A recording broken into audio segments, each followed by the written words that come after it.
Once upon a time, there was a little girl. Once her rich father married an evil stepmother. She settled in the house with her 2 daughters. Their faces were beautiful and white, but their hearts were evil and cruel.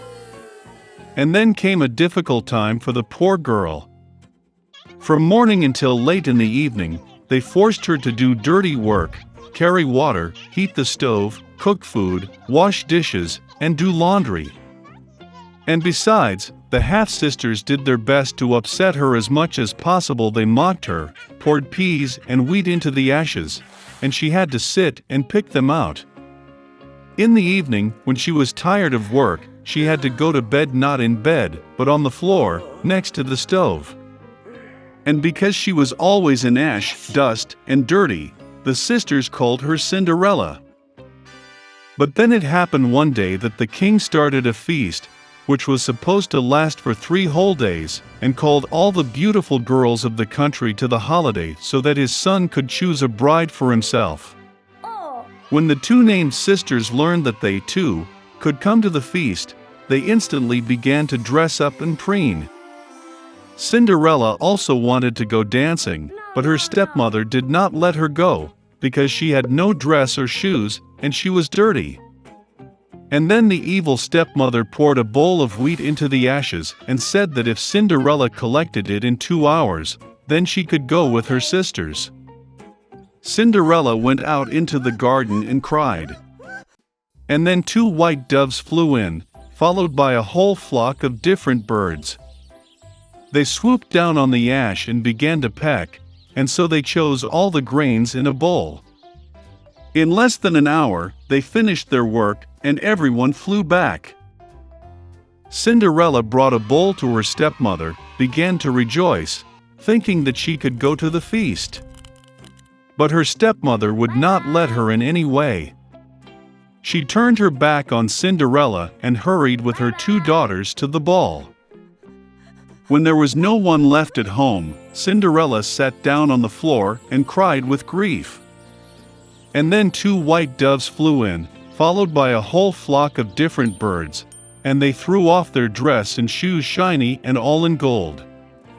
She quickly put on this dress and came to the bride. They saw her stepsisters and stepmother and thought that it must be some strange princess, she was so beautiful in her golden dress.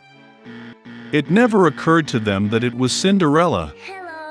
The prince came out to meet her, took her hand, and they began to dance. And he liked Cinderella so much that he did not want to dance with any other girl. She danced until the evening and wanted to return home, but the prince asked her to see her off. He wanted to know whose beautiful girl this is, and where she lives. But Cinderella ran away from him and climbed onto the dovecot. The prince ordered to destroy the dovecot, but there was no one in it. And nowhere near could he find his beautiful stranger. No one could have guessed that Cinderella was rescued by pigeons that took her home. The prince was upset and went to the palace with his head down. And suddenly he saw a shoe, lifted it up. It was so small and elegant and all of pure gold. The prince guessed that when Cinderella ran away from him, the shoe from her left foot remained on one of the steps. The prince was delighted and ordered to find the mistress of this shoe, and to whom it suits he will marry that one.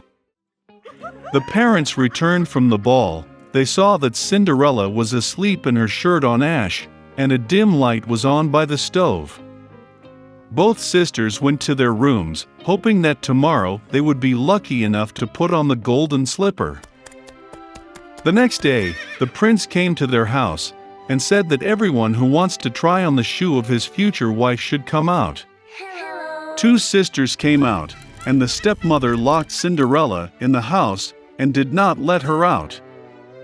The older sister tried it on a small shoe. The younger sister tried it on the shoe as great. The prince was about to leave, but Cinderella climbed out of the window and ran out to him. And she put on a shoe, and it just fit her. The prince looked into her eyes and recognized in her the very beautiful girl with whom he danced. He took Cinderella, put her on a horse and rode off to play a wedding with her. And he ordered the sisters and stepmother to be locked in their house, and never let them out of there. This is how they were punished for their malice and deceit. Once upon a time there was an old goat. She had 7 kids. She loved them as much as only a mother can love her children. She was going to go into the forest, bring herbs and branches for lunch.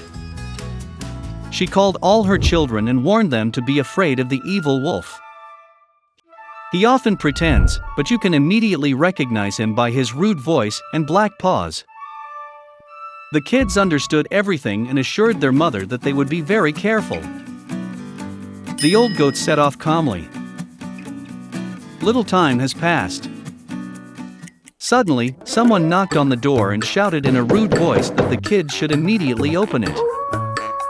But the kids from the rough voice realized that it was a wolf. They answered that it was not mother's voice. Her voice was kind and thin, and this voice was very rude, which means it was a wolf. Then the wolf went to the merchant and bought himself a large piece of chalk. He ate it, and his voice became thin. He came back, knocked on the door, and in a thin voice asked the kids to open it. The wolf put its paw on the window and waits. And the kids saw her and answered that the mother's paws were not black, but white, which means it was a wolf. Then the wolf ran to the bakery and asked to give him some dough. The wolf anointed his paw with the dough. The villain approached the door for the 3rd time, put his white paw on the window and knocked. They saw the kids that the paw was white, and thought that it was their mother. They opened the door, but there was a wolf in front of them. They got scared and began to scatter in all directions. One kid jumped under the table, another on the bed, the 3rd on the stove, the 4th into the kitchen, the 5th into the closet, the 6th under the sink, and the 7th hid in the grandfather clock. But the wolf found them all, opened its jaws and swallowed one by one. Only one thing he did not find: the youngest, who hid in the clock. Having eaten his fill, the wolf left. He stretched out on a green meadow under a tree and fell asleep. Soon an old goat came home from the forest. Oh, what did she see there? The door was wide open. The table, chairs, benches were overturned. The wash basin was broken. Pillows and blankets were thrown from the bed. She began to look for her children, but she could not find them anywhere. I called them by name, but no one answered. She went up to the clock, and in response there was a thin voice of the youngest kid. She took him out of there, and he said that a wolf came and ate everyone. How the goat cried for her poor children. Finally, she left the house, and the youngest kid ran after her. She came to the meadow, so a wolf was lying by the tree and snoring, so that the branches were trembling. She looked at him from all sides and saw that in his swollen belly something was moving and floundering. She guessed that these were her children, and was very happy that they were still alive. She told the kid to run home as quickly as possible and bring scissors, a needle and thread. Then the goat cut the belly of the wolf with scissors, and from there one kid stuck out its head. And then the others jumped out, all 6, and nothing bad happened to them. What a joy it was! They began to hug their mother, jump and dance. Then the old goat said it would be nice to teach the wolf a lesson while he was still sleeping. They pulled stones and stuffed them into the wolf's belly. An old goat sewed up his belly, but he did not notice anything, never even moved. The wolf slept, got to his feet and felt such a thirst in his belly that he decided to drink water from the well. He barely approached the well, bent down to the water, and heavy stones pulled him to the bottom of the well. 7 kids saw this, and began to dance for joy with their mother.